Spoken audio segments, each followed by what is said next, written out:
Federal Highway US 1 in South Kingstown, Rhode Island.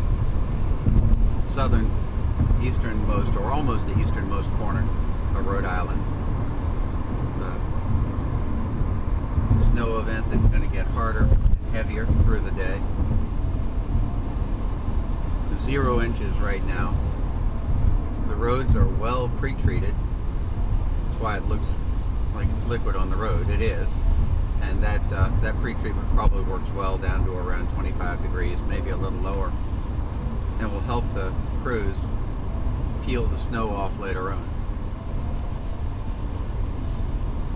Visibility is about 1/4 of a mile even at the beginning of the storm.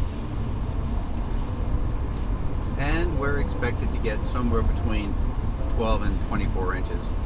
12-ish near the coast in southern Rhode Island. More like 24, just a little ways north in Providence.